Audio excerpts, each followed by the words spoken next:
This is Zach from the Gathering Note, and I'm here talking with John Hollenbeck, who just finished last night performing with the Claudia Quintet as part of the Earshot Jazz Festival here in Seattle.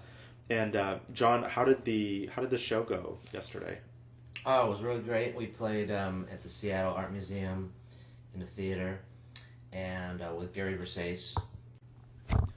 This is Zach from the Gathering Note, and I'm here talking with John Hollenbeck, who just finished last night performing with the Claudia Quintet as part of the Earshot Jazz Festival here in Seattle.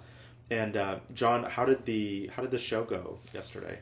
There's a wind player, clarinet and tenor saxophone, Chris Speed, who's actually from Seattle originally, and then there's vibraphone, Matt Moran, and accordion, Ted Reichman, and bass is Drew Gress, and then on this tour, Gary Versace has been playing piano.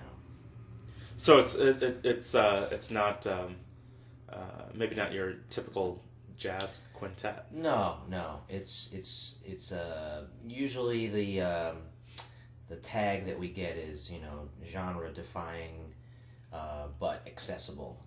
So it's kind of a mixture of a lot of different things, and there's some kind of chamber type music in there, and some jazz based music, some rock, some funk, some electronica, and it's all kind of mixed in a nice way.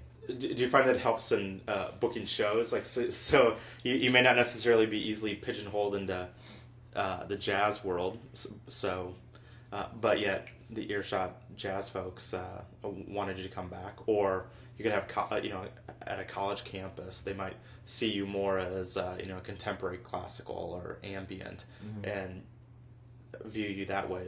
Does it help to be sort of genre neutral? It doesn't. I mean, it doesn't help to sell records, because especially like if you just walk into a record store, then you have to go somewhere. So a lot of music like ours, it goes under the whole jazz umbrella because it's kind of the easiest place to put it, and it's probably more jazz based than anything else.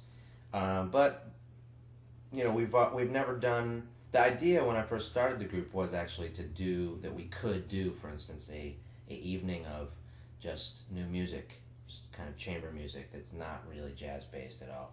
That's kind of where the name of the group, the Claudia Quintet, came to, because it's it sounds like it could be whatever, the Juilliard Quartet or something like that. But the jazz kind of infrastructure is definitely the most inviting one for us. The one like we usually play venues that are jazz venues, and I'd love to expand that and do more contemporary music venues. And we do play in a lot of universities, so that in those places sometimes there's a good crossover. Is it? Do you find that it's easier in New York to sort of straddle different genres than it is in other places in the country? It might be, yeah, because a lot of people are doing it. So, for instance, a group like Bang on a Can, once you have a movement like that, and people see that, then instead of saying it's jazz or it's classical, you could say, well, it's kind of the Bang on a Can thing, and then and then people kind of, okay, I'm into that. That's cool. It used to be, I would say you could say it's kind of a downtown thing, and then that would kind of cover like many bases. It could be kind of jazz, experimental, rock based even, but some sort of contemporary classical thing in there too. Because you've composed pieces for is it the Bergen Philharmonic? Do I remember that right? No, I did a piece for the Bamberg.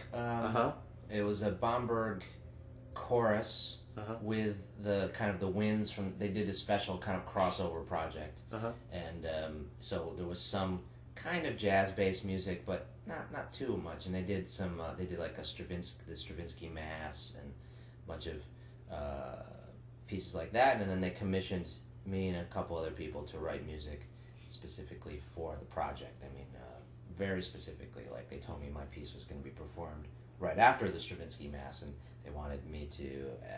They wanted it to have some sort of relationship to that. And so where did you get the inspiration for that piece? Did you draw from the Stravinsky, or did you? I did. I mean, I listened to it a lot, and I studied it just to kind of, just to kind of draw some general kind of inspiration from it. I mean, and then let's see. Yeah, then I mean, I went kind of, it has sort of a spiritual basis. But yeah, after that, I just kind of went my own way. I didn't think of it too much.